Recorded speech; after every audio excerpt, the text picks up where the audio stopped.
So in the last video, I showed you how to create this knotless braid, very seamless braid. So now we're going to talk about what to do with the ends of the hair. So the hair of the mannequin is quite long. So at the very end, I'm going to add my gel. This is the gel I'm using, Shine and Jam.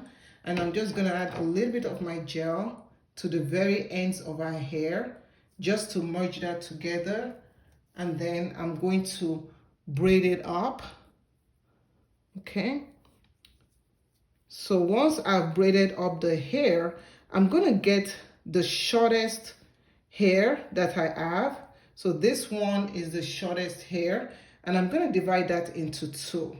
You can do this in so many ways. Some people just put a rubber band at the end, but this method works well for me. Once I do that, we now just have 3 strands, 1 small strand like this, 1 big strand, 1 big strand, and this is the little one, and I'm going to knot this up. So this is going to be what I'm using to knot up the hair. So just take it like this, and we're just going to knot up the hair. Okay, just remember that there's so many ways to do this. So if you do it in a different way, that is good. But this method also works. So if you have flyaway hair, you can always trim it down with the scissors, or just use hot water to tame down all the flyaways.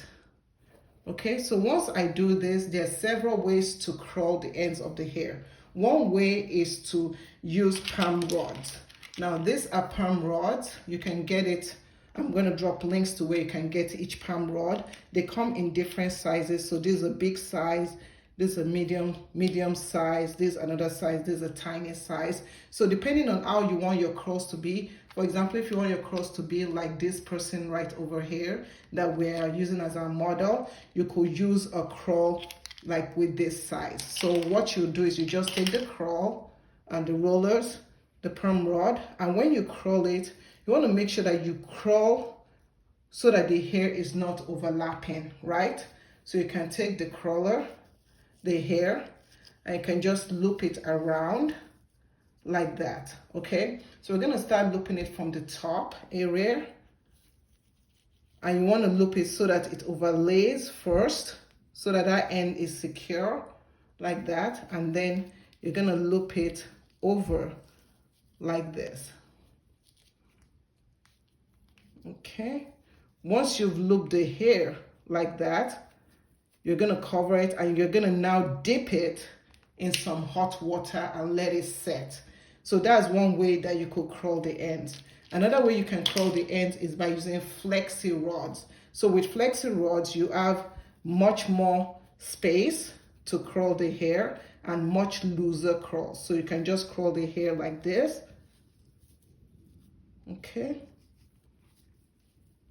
And it gives it a more bouncier curls if you want, and just cover it like that, and also dip it in water, let it set, or you can just let it set under the dryer. So the third way is just to use a straightener, and with a straightener, all you just have to do is, I'm just going to open up the straightener, and I can just take the hair at the ends of it and then curl it. You know, we can curl it at the end if we want to. So you can use a curling iron, you can use a straightener, and I can do it like that if I want to. So yeah, so those are the ways that you can curl the ends, and I hope this helps you out.